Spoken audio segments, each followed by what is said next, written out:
Hi, Expat Explore community. Hello, everybody. So, welcome to our episode 13 of On the Road. So, we've got me, Vic. We've got Brandon. Hi. Luke. Hello. And Matt.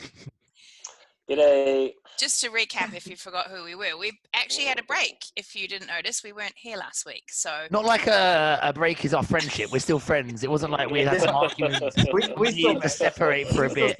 We stayed friends throughout the break, but we had other friends during that period, but now it's just us four again. Yeah, so actually this week we're supposed to be having a guest, Shabby, who some of you may know. Shabby was going to come on our episode 13, but she's actually in Lithuania visiting Roma, and they are out of Wi-Fi, so they can't join us today. I want to be in Lithuania visiting anyone, but especially that would be cool. I would love to be in Lithuania right now. Oh, where they are looks amazing. But anyway, so what we've decided to do is go ahead with a little bit of an improv episode because we can't do what we were planning. So we're going to have our episode with Shabby next week. So yeah, now as you guys might have heard, and as you might remember, I'm in New Zealand, I'm in Auckland, and we have gone back into a lockdown. So I am, locked down, obviously. And so what I thought we could do for this week's episode to cheer me up is to talk about our absolute all-time favorite experience that we have done in the past, a few months back, last year when we could travel, and what we are absolutely just hanging out for and looking forward to doing again when we can travel again. So sort of just, it's been a while now since we were on the road, so just to sort of refresh our memories and also, just think about what we are excited about doing in the coming season. So what we're going to do is we're all going to choose one, and then we're going to ask each other a few questions about it. And then what we'd like you guys to do is tell us if you've done any of those things, or tell us if you now want to do any of those things. And we're going to just have a little bit of a friendly competition between us to see which experience gets the most comments. So wait a second. So Vic's having a bad time. We're not very competitive. Yeah, Vic's having a bad time in lockdown, and so to cheer herself up, she's basically pitted us against each other in the Hunger Games. Like, is that that's okay? what's going on here. That's absolutely fine. fine. What she wants to talk to as well. Talk about. Oh, I know. It's like she's set up this competition, and she's holding all the cards to winning the competition for herself. I'm going red. Well, It's not nice. Do I get a prize if I win? Oh yeah, what's the prize? There's no prize. You just win kudos. What? Vic's affection. It comes from Vic, so that's very important. I want it to be all positive. So like not thinking about what we can't do, but thinking about what we can look forward to doing in the coming months. So yeah. Okay. I know what I'm looking forward to. And I think we should keep it to 3 minutes. And Okay. we're going to start with you, Brandon. Okay, so Vic, the thing that I want to talk about, and it's probably not the happiest subject, but something that I'll talk about is on our French tour, we spend a day out on the Normandy beaches. So we wake up really, really early in the morning. And then we head out to the beaches. The first place we go to is a place called Pont-du-Hoc. So those of you who don't know what the Normandy beaches are, the Normandy beaches are where the Allies landed. In 1944, the 6th of June, they landed to come and liberate Europe from Nazi Germany. So for me, it was quite a powerful thing that happened during my career. I think being a tour guide is, especially in Europe, one of the most important parts of history that you have to talk about, and you have to make sure that you get it right, is talking about World War II. Especially because what are you laughing at? So she knows the struggle of having to get those, the amount of time, like we've all messed up dates and names. Like it's one that you really do have to try and get right, and it can be a challenge, man, for all of us, even the more experienced of us. What, have I just done it again wrong? No, you haven't. No. You've done it right. Carry.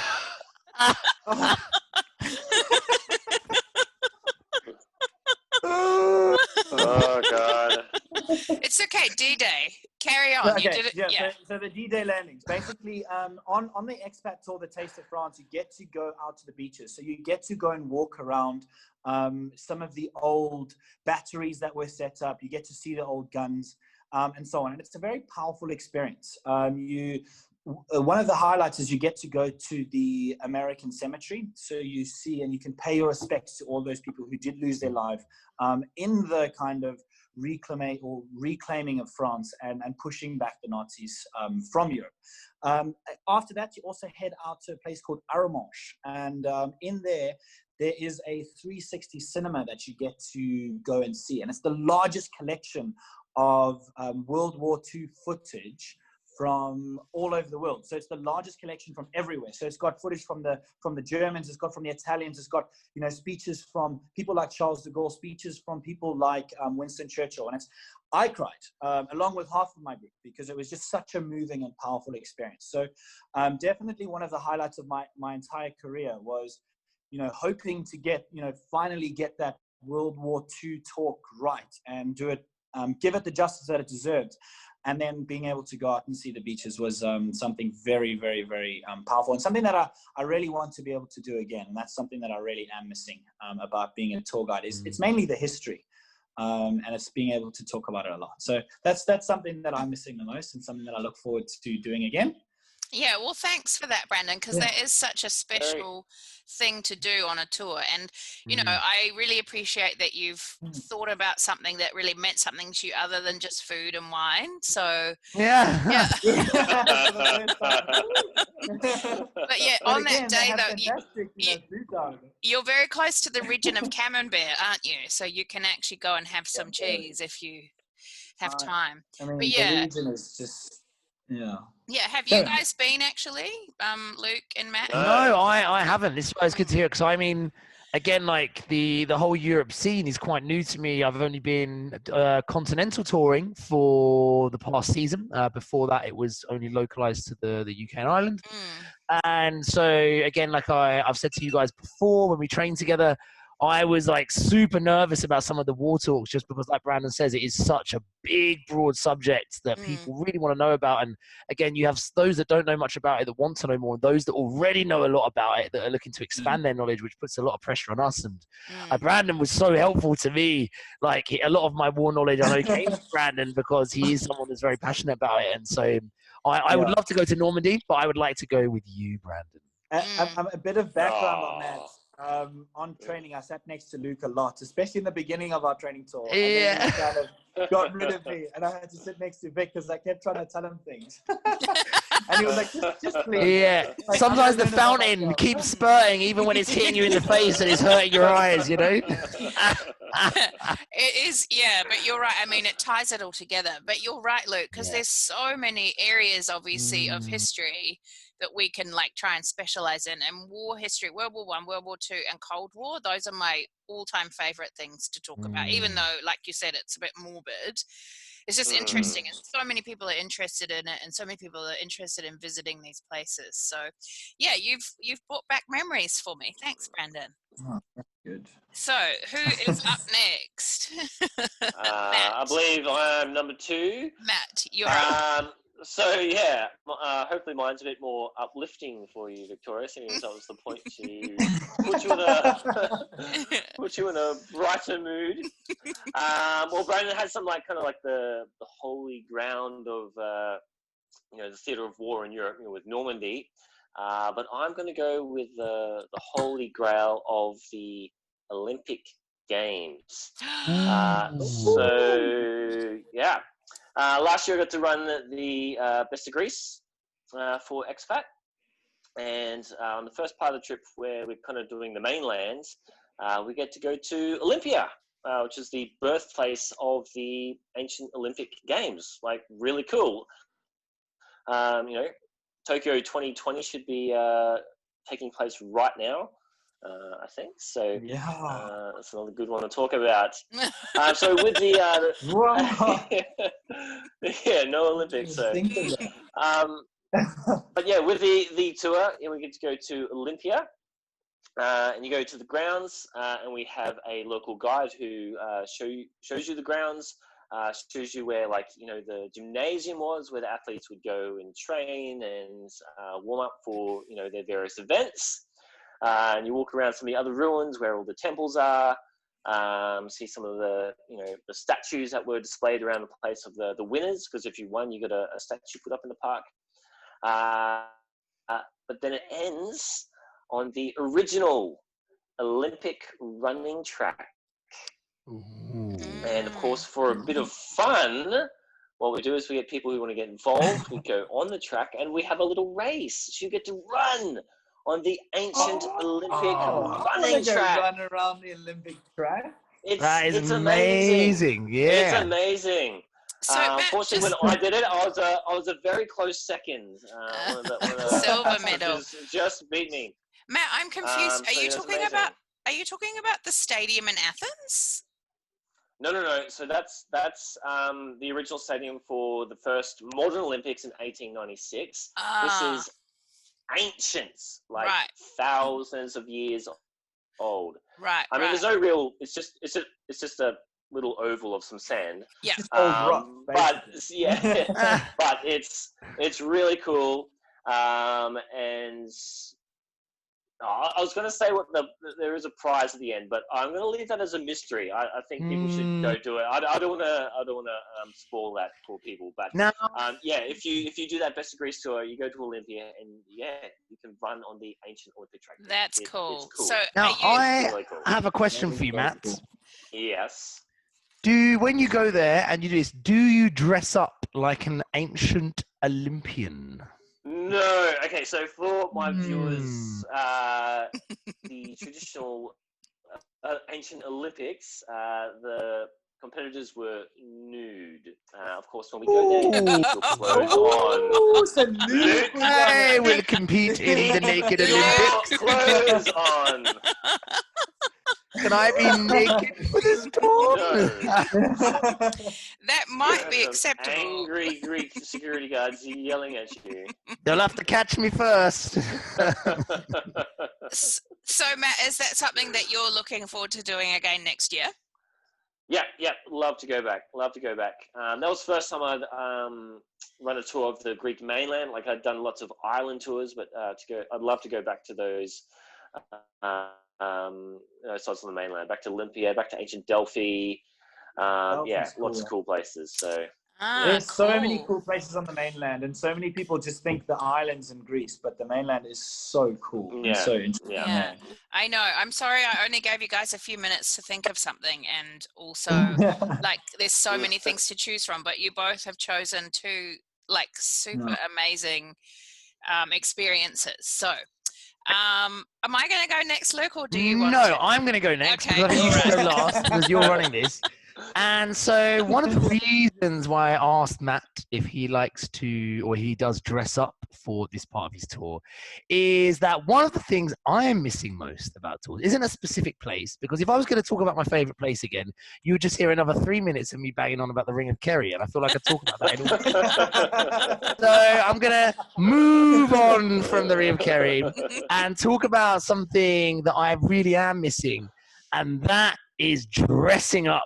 I miss my costumes, man. And honestly, like, how whether many it's costumes do you have? Okay, so I've got, obviously this one comes, I've got my Santa Claus costume, I've got my lederhosen, I've got my traditional Dutch outfit with clogs, but I don't own that. I rent that in the shop in Volendam, and then I come out the front and do a speak for everyone. Hello, I'm wearing my Dutch costume.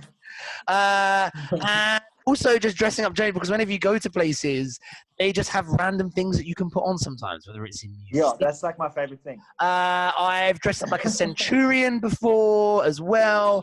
And if I was running the Greek tour, I would be there as an ancient Grecian, probably with like a giant sachet robe in my toga, and maybe like my little throw crown of the flowers. And I don't know what they wear. I've never been to Greece. That's not something I do. But whatever they wear, I would be wearing it. And honestly, and this is maybe probably partly me being quite competitive because I know Vic quite likes a man in costume.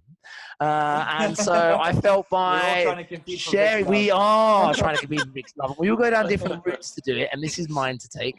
But honestly, so on a more serious note, the idea of dressing up, like I love telling stories, as some of you guys know, and we get to tell so many stories on tour, but I'm always trying to think of ways to enhance these stories, add new layers of sensory experience to them, whether it's through good music, whether it's through the little DVDs that I make to put on the videos on the coach, or by wearing costumes that complement them.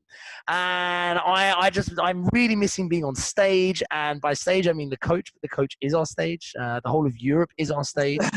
And I miss performing, and I miss telling bad jokes, and I miss telling stories, and I just miss being the center of attention. And do you know, I cannot wait to be in my lederhosen again on that coach. I'm tight, I'm sweaty, it's too small for me, but that's part of the appeal. And just giving my speeches, and honestly, I'm missing it so much at the moment. There's not one specific place I'm missing, it's just the whole process generally. And my costumes are getting dusty, and I might just put them on next week for a laugh. And you know what, Luke, you're so lucky because you are in England, and so if you miss the Ring of Kerry that much, you could just go there, right? Like, I can go. Yeah, I can go. Like, I'm going to York in a few days to visit York again, where I really like to tour. I'm going to do like a camping trip in Ireland soon. I'm going to go up to Scotland, maybe take my bike up there. I can still access these places. Yeah. I can even wear my expat t-shirt if I want when I'm there and shout at people until they listen to me. And so we could like live vicariously through you, because you could actually go down to Dover, go across on that ferry, and you could go do you mean are you not living vicariously through me already?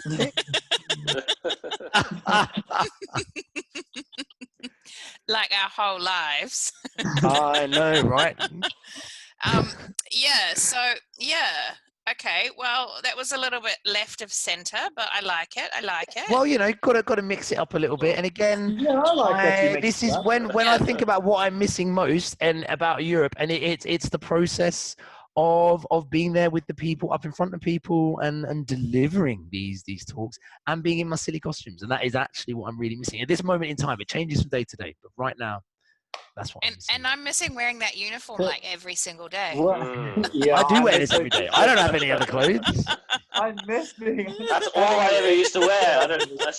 All right, Vic, what's happening with you? What's your one? Okay, so my one is just something that I've been dreaming about, because I did it a lot last year, and I think I've told you guys about it already, but I just can't wait to do it again. So it's on the Northern Explorer, and it's a little bit of an unusual day because it's not something that you normally do on tour. And Matt, I don't know if you agree with me, but I absolutely love it. It's the day that we get on the ferry in Stockholm. Oh, the ferry, We're in this amazing city, Sweden, Stockholm's the capital, and you hop onto this big boat, and from that moment you can like breathe a sigh of relief because you're going to be on that boat for 17 hours. And you're going to go from Sweden to Finland. And at that time of year, up quite far north in Europe, it's almost 24 hours of daylight.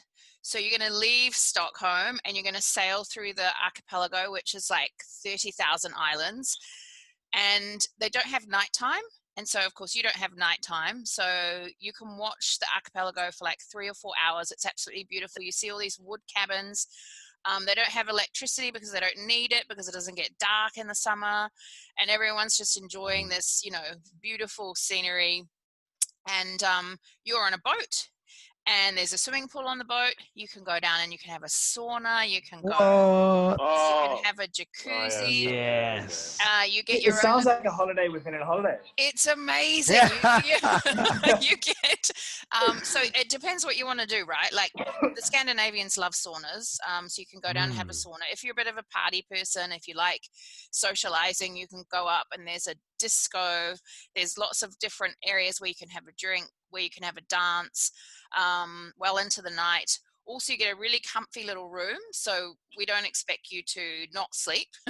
You get your own room, you get your own bathroom, and the highlight of this trip for me is when you get to a group of islands called the Islands, and then they're in the middle of Sweden and Finland. and it's just about midnight, and you get to see the midnight sun because the sun doesn't set. So it's like this ever so slight sunset, and then the sun comes back up again, and it's just absolutely beautiful. And before that, you will have had a amazing buffet on the boat, and this is like the buffet spread of a lifetime. I don't know what they're going to do now with COVID, actually, but hopefully buffets will be back. Did you see that joke? Maybe the buffet spread will just be spread a little bit further. I got a really maybe inappropriate joke forwarded to me the other day, and it said, "Fat lives matter. Open the buffets." Because all the buffets are closed, apparently. Far too inappropriate, Vic. Edit it out. Stop the video and start again. Breakfast buffets are a thing of the past at the moment. Anyway, that's the best, actually. It's the buffet in the morning, you know, because I usually go out and get some of the group together, and we go see the live music on that cruise, and you've had from the night before unlimited drinks at the evening smorgasbord. You just pour your own wine or beer. It's great. And then the next morning, it's a buffet breakfast, and you just like demolish it. Brandon, you're tired and you're hungover. Yeah, you would actually explode. This is the biggest buffet you've ever seen. Oh, you were talking about remaining time. A little bit, but that's fine. I mean, I love a good buffet. I have had a buffet in Vegas before, so I mean, there is a lot to. Those buffets are like. This is epic. That's American style buffet. That's big. That's American style. This is smorgasbord, like Matt just said. Lobster. Comes from Sweden, the word, and it is just like the choice is so amazing. Like you can't even try 1/10 of the buffet. It's just and then the breakfast buffet, and you get to try all these crazy weird Scandinavian things, which we're going to talk about next week.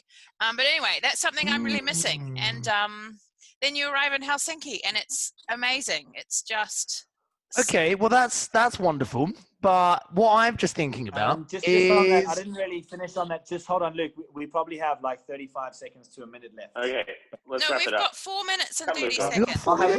Oh, you can see it. No, sorry. Yeah. I thought I didn't know that you could see it. I was trying to count in my head, but I'm not very good at counting. Why do you look so panicked, Brandon? I'm sorry. No, Luke, carry on. Tell me, what were we talking about? Well, I was going to say, anyone who takes the time to watch this beautiful video, whether it's one of our regular watchers or some new watchers, I think, we should get them to share some of their favorite experiences, the things they're looking forward to doing most, maybe some of the other tour leaders, things they're looking forward to doing.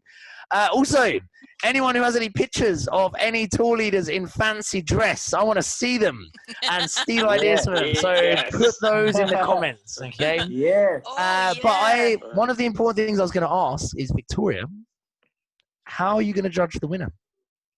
Who's judging this? How does this work? We were just going to count. So the number of comments that each. In that case, so guys, remember, if you want to see people in fancy dress, me wearing silly clothes, vote now. So it's going to be like whoever, if say someone, really had such a memorable experience when they did the French tour. Yeah. They comment, like I loved going to Normandy. It was so meaningful. Or if they write, I think you've rigged it. What do you? I've only done one French tour. You've done 1 million Northern Explorers. I've got about 100 costumes. This is great. I gave you enough warning. I gave you 5 minutes. Brandon frozen? I great freeze if he is. That is such a good frozen, Brandon. I froze, and now you're frozen. Yeah, no, but legitimately, if people want to go to Olympia, or if they want to go to Normandy, or if they want to come on this overnight ferry and see the midnight sun, they'll write it down. But come on, we all know you're going to win. Or if they want to see Luke dress up. Everyone's going to want to see Luke dress up. So you're going to win. But let's just see. Luke, yours was a poor effort, so you're still going to win.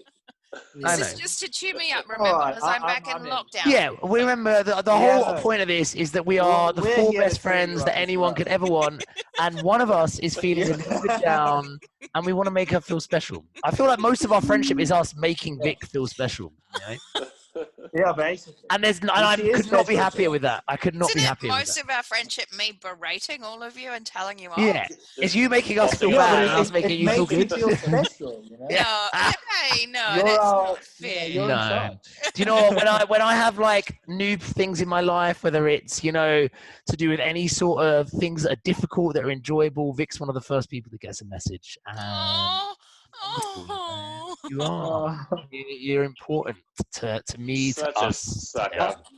I feel like that was something so touching, but I missed it because you froze. But Oh no! Well, just know it was the most beautiful thing you would have ever heard had you heard Yeah, it. and it's like how Brandon films his factory and sends it to us constantly and needs Yeah, maybe like, not quite the same. Yeah. No.